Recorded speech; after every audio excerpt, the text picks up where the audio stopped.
नमस्कार साथियों, आपका स्वागत है हमारे YouTube चैनल ग्लांस एकेडमी पर।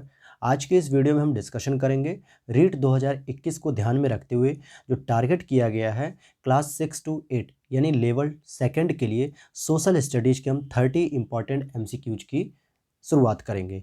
चलिए हम पहले प्रश्न पर चलते हैं। पहला प्रश्न आपका है 31 से, बेड़ेश्वर का मेला किस गाँव में लगता है? बेड़ेश्वर का मेला किस गाँव में लगता है? तो इसका सही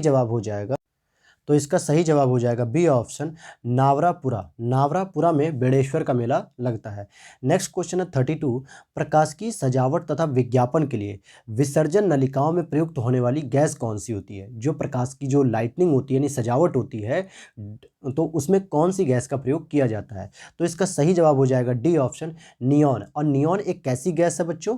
तो नियॉन एक अक्रिय गैस है, ये भी ध्यान दीजिएगा। नियॉन एक अक्रिय गैस है और इस गैस में क्या होता है, ऑक्सीजन नहीं पाई जाती। क्या नहीं पाई जाती है? ऑक्सीजन नहीं पाई जाती है। इसीलिए इसे हम प्रकाश की सजावट या विज्ञापन के लिए विसर्जन नलिकाओं में प्रयुक्त कर लेते हैं, यूज कर लेते हैं। नेक्स्ट प्रश्न पर चलते हैं।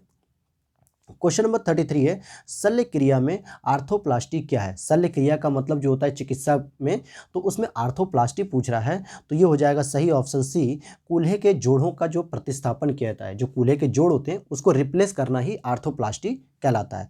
क्वेश्चन नंबर 34 देखते हैं, निम्नलिखित में कौन पोटेशियम अल्पता से संबद्ध है? पोटेशियम अल्पता से संबद्ध है, तो इसका सही जवाब हो जाएगा बी, निम्न रक्तचाप। यानी निम्न रक्तचाप का मतलब क्या हो गया? जब 80 से आपका नीचे ब्लड प्रेशर शो करे। और हाई ब्लड प्रेशर के लिए क्या होता है? जब 120 से ऊपर शो करे। इसीलिए जो आइडियल मानक होता है ब्लड प्रेशर का, वो 80 और ऑब्लिक क्या होता है, 120 होता है। अगले प्रश्न पर हम चलते हैं। देखिए अगला प्रश्न आपका क्या कह रहा है 35, हीमोग्लोबिन के बारे में निम्नलिखित कथनों पर विचार कीजिए। पहला स्टेटमेंट है, इसमें लौह होता है।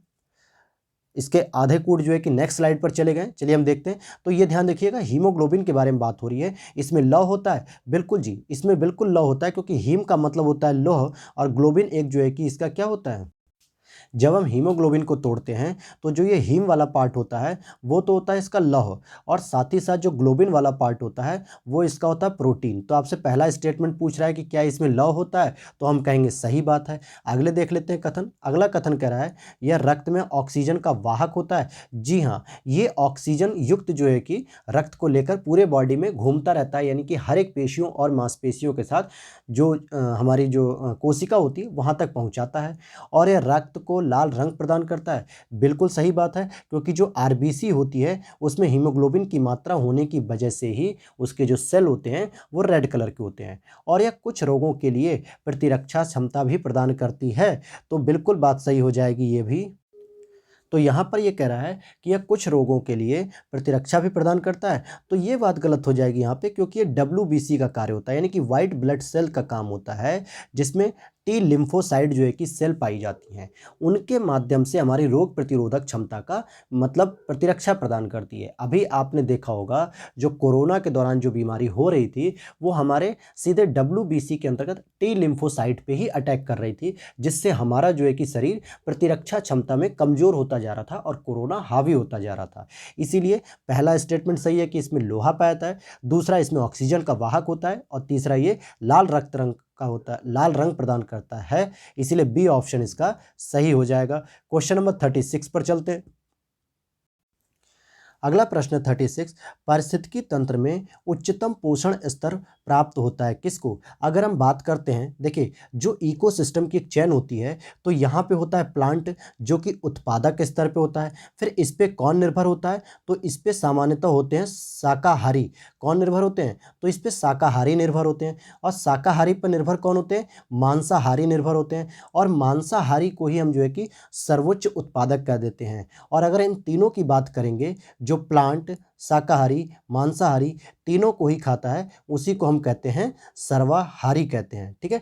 और इन तीनों के जो कार्बनिक पदार्थ होते हैं बचे खुचे, जैसे पत्तियां टूट के सूख जाती हैं, या जो हमारा जो मलमूत्र निकलता है, या जो भी शरीर मर जाता है, तो इनके कार्बनिक पदार्थों को विघटित करने का काम अपघटकों का होता है। तो इस आधार पे आपसे क्वेश्चन पूछ रहा है 36 के बारे में कि कौन जो है कि उच्चतम पोषण स्तर पर होगा, तो 36 का हो जाएगा डी ऑप्शन सही हो जाएगा, सर्वाहारी, क्योंकि यही सबसे ऊपर होता है, क्योंकि ये प्लांट के स्तर पे जो है शाकाहारी भी भोजन करता है और मांसाहारी भी करता है, इसीलिए यह सर्वाहारी को ही सबसे ऊपर स्तर पे रखा जाता है।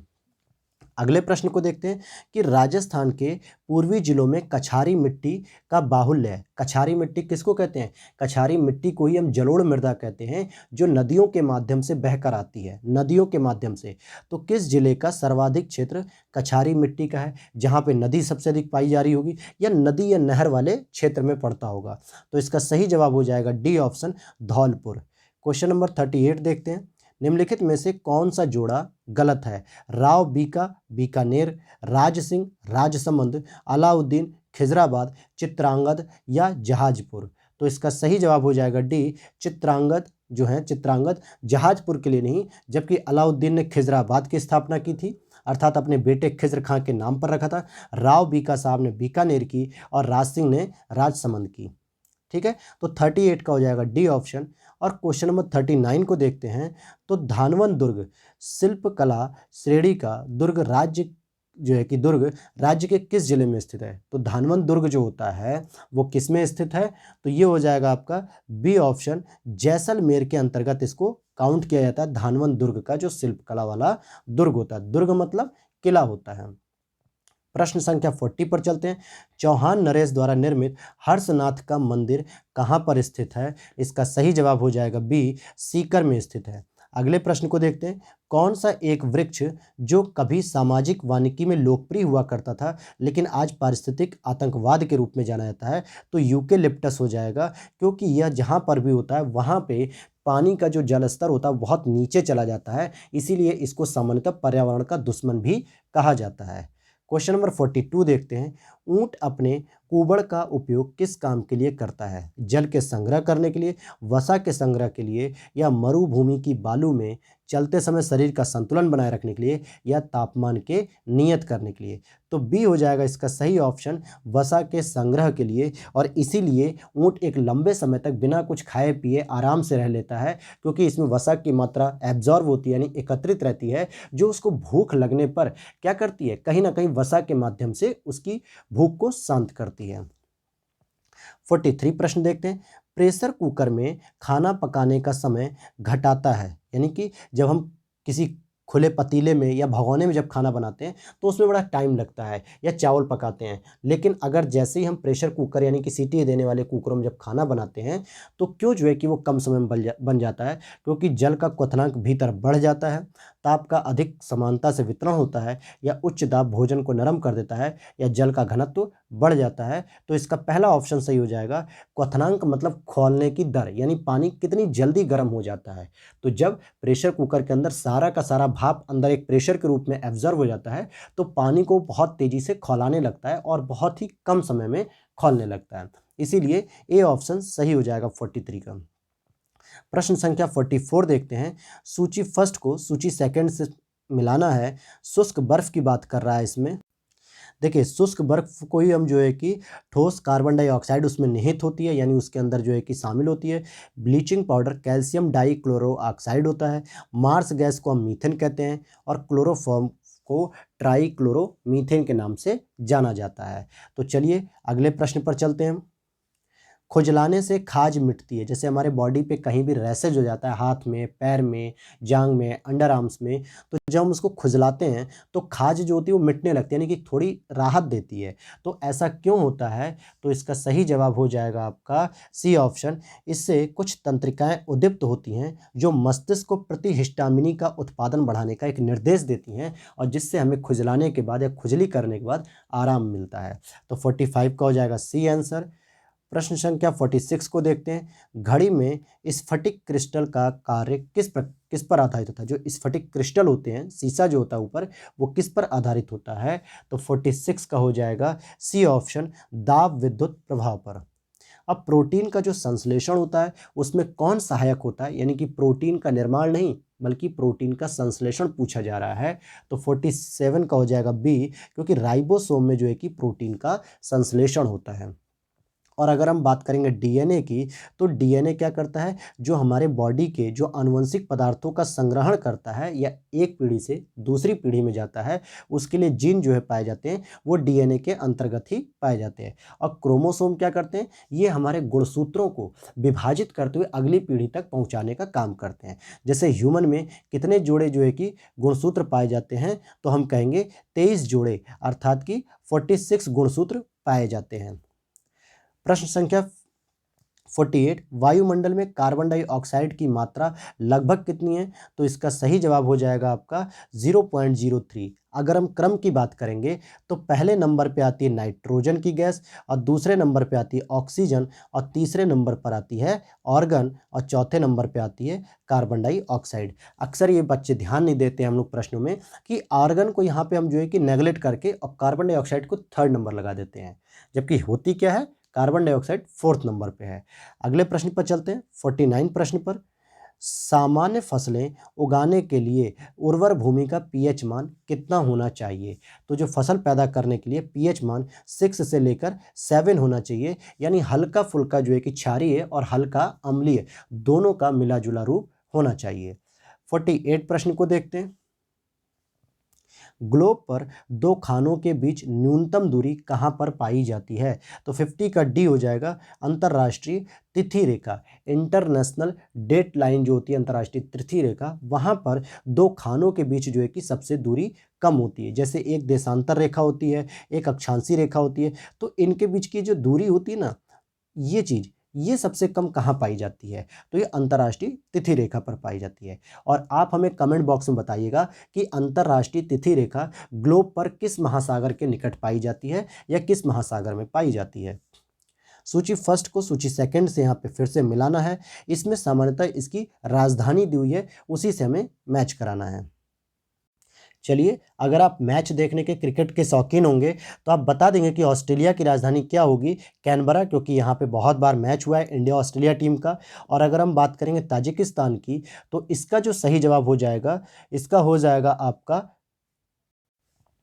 ताजिकिस्तान की राजधानी है दुशानबे। और जबकि तंजानिया की बात करेंगे तो दार एस सलाम हो जाएगी। और स्विट्जरलैंड की बात करेंगे तो बर्न यहाँ की राजधानी है। क्वेश्चन नंबर 52 पर चलते हैं हम। ऋतु प्रवास किया जाता है किस जनजाति के द्वारा ऋतु प्रवास किया जाता है, तो ये 52 का हो जाएगा ए ऑप्शन, भूटिया जनजाति जो होती है इनके द्वारा ऋतु प्रवास किया जाता है। अर्थात ये लोग जो है कि कृषि की कौन सी पद्धति को अपनाते हैं। देखिए, भूटिया जनजाति जो है कि झूम खेती करती है। झूम कृषि का मतलब क्या होता है, जब एक जगह के जंगलों को काट कर वहाँ की मिट्टी में भोजन पैदा किया जाता है, अर्थात फसलों को उगाया जाता है। और जब वहाँ की मिट्टी की उत्पादकता या उर्वरता क्षमता खत्म हो जाती है, तो वो जनजाति दूसरी जगह प्रवास कर जाती है और दूसरी जगह के जंगलों को काट के फिर वहाँ पर खेती करने लगती है। इससे क्या होता है, वनों का नुकसान होता है, जंगलों का नुकसान होता है, और भूमि भी बंजर होती चली जाती है। और इसीलिए ये जो है कि ऋतु प्रवास करते हैं अपने खाद्यान्न सामग्री के लिए। प्रश्न नंबर 53 है, कौन सा द्वितीयक व्यवसाय नहीं है। द्वितीयक व्यवसाय कौन सा नहीं है और कौन सा इसमें, तो इसका सही जवाब हो जाएगा डी ऑप्शन, थर्ड और फोर्थ। देखिए, वन का उत्पादन करना प्राथमिक व्यवसाय है, यानी कि जो कृषि से संबंधित होते हैं, जो जमीनी स्तर से संबंधित होते हैं।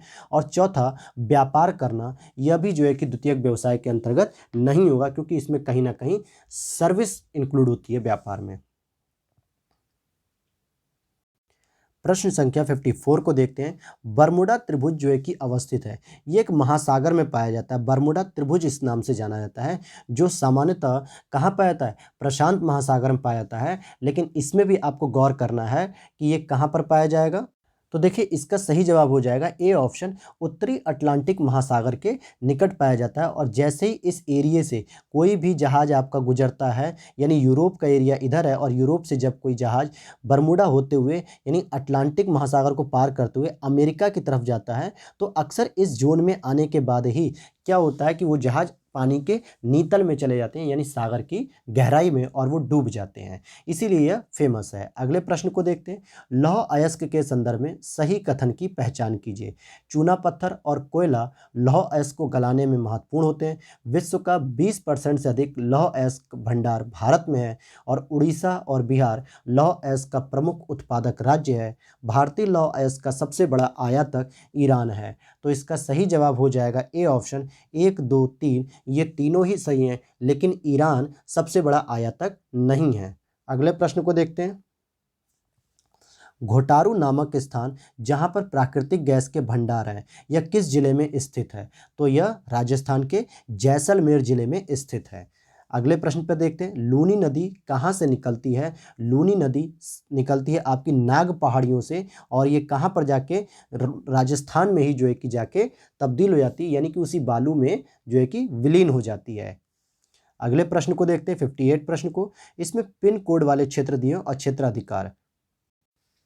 चलिए इस प्रश्न को छोड़ दीजिए, क्योंकि इसका कोई लॉजिक नहीं है यहाँ पे बताने का, और ना ही ये जो है कि प्रश्न पेपर में आएगा। इसलिए अगले प्रश्न की ओर हम चलते हैं। राजस्थान में रबी की फसल का प्रमुख खाद्यान्न कौन सा है?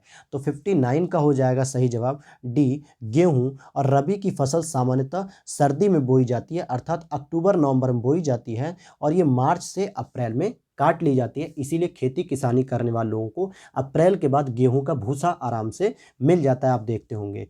और खरीफ की फसल जो गर्मियों में बोई जाती है, यानी मई जून में, और अक्टूबर तक आते आते काट ली जाती है। और खरीफ की सबसे जो प्रमुख फसल होती है वो होती है धान, जो कि इसको पानी अधिक चाहिए होता है, इसीलिए गर्मियों के सीजन में होती है, जब पानी की आवश्यकता मानसून की वजह से पूरा हो जाती है।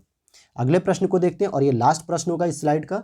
विधानसभा में किसी दल के निर्वाचित सदस्यों में दल बदल पर निम्नलिखित में से किसने प्रतिबंध लगाया था?